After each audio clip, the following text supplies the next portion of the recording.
Primero, nosotros somos los agradecidos que ustedes nos visiten, Gustavo, porque nos permiten, ustedes siempre con el mayor de los respetos decimos que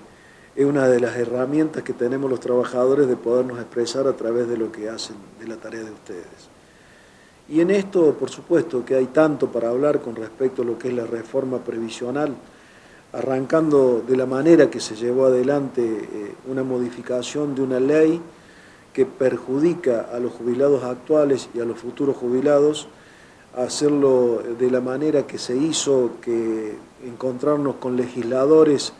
por el solo hecho de pertenecer al mismo signo político del gobernador, lo único que hacen es levantar la mano, lamentablemente, y no darnos la oportunidad o la posibilidad a los trabajadores de poder expresar o de poder aportar algún tipo de idea. Nosotros somos del criterio de que por ser trabajadores o representar a los trabajadores o una entidad sindical, no solamente que tenemos a lo mejor la cualidad de poder pedir solamente salarios o cosas,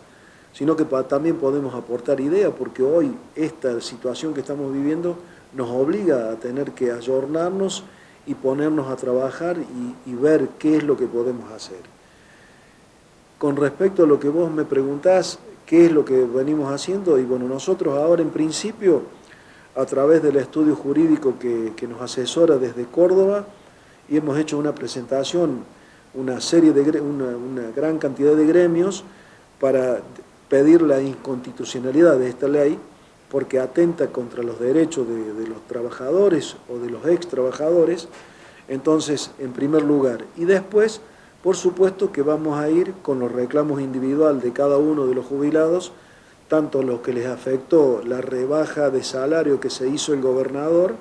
y por supuesto que lo que va a significar cuando se aplique esta ley, que más allá de que hoy se sancionó la ley, se está pretendiendo hacer ver como que la reglamentación no es tan perjudicial. Acá hay una ley que perjudica a los derechos y a todos los beneficiarios de lo que es el sistema previsional y mucho más a los futuros jubilados, que son quienes también van a tener que atravesar esta situación por la manera que se modifica la base de cálculo de la ley. Hay contradicciones, nosotros tenemos notificaciones de que en épocas de campaña este mismo gobernador decía que no iban a reformar la ley previsional de la provincia. Y hoy en esto que sorprendió a todos, nos sorprendió a todos, creo que hasta los propios y hasta los extraños se vieron sorprendidos porque de la manera que se llevó adelante. Y esto por ahí hay veces que a uno lo preocupa de sobremanera, porque creo que cuando elegimos los candidatos o quiénes son los que nos van a representar en los ámbitos políticos, siempre tenemos la esperanza de que vienen con una seriedad y con la responsabilidad que van a defender a toda la sociedad. Y esto pareciera de que se han valido de una pandemia para poder modificar entre gallos y medianoche, como decís vos, Gustavo, el hecho de poder llevar adelante algo que perjudica, pero perjudica en gran forma y mucho más a los jubilados, y en este momento donde hay tanta necesidad que se lleve adelante semejante cosa.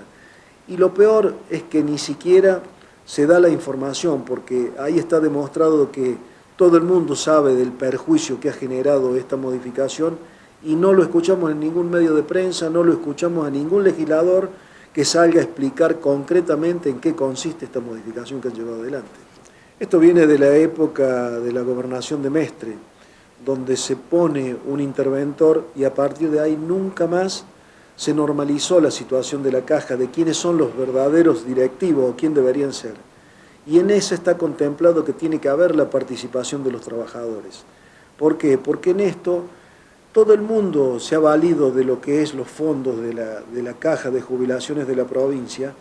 y hoy se pretende hacer ver que los deficitarios son los aportantes o los jubilados actuales. Entonces, cosa que no es cierta. Acá la responsabilidad la tienen todos los gobiernos que han pasado en la provincia de Córdoba y que son los responsables de haber administrado o haber mal administrado la caja de jubilaciones. Entonces, por eso es que nosotros estamos pidiendo de tener la participación dentro de lo que es el directorio de la caja y ver de qué manera podemos aportar.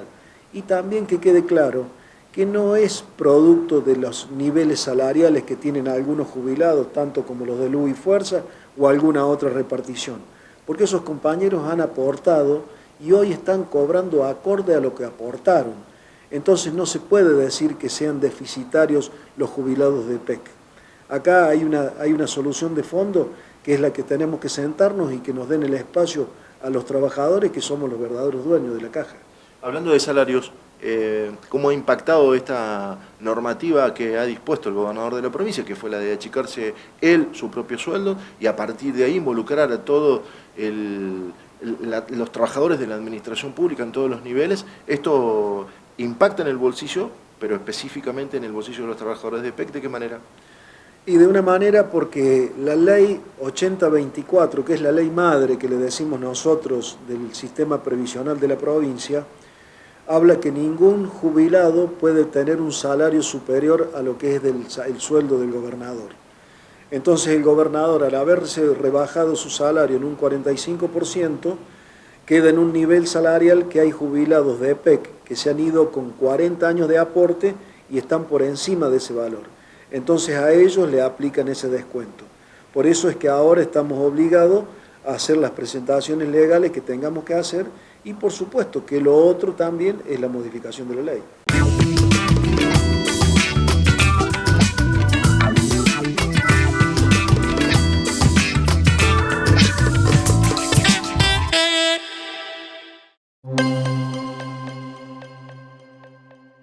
Lamentablemente que también esto hace al sostenimiento del sistema previsional, los niveles salariales a partir de este conflicto que se sucedió en el año 2018, el poder adquisitivo del salario de los compañeros pertenecientes a EPEC ha tenido un deterioro en el poder adquisitivo de alrededor del 50 o el 60%.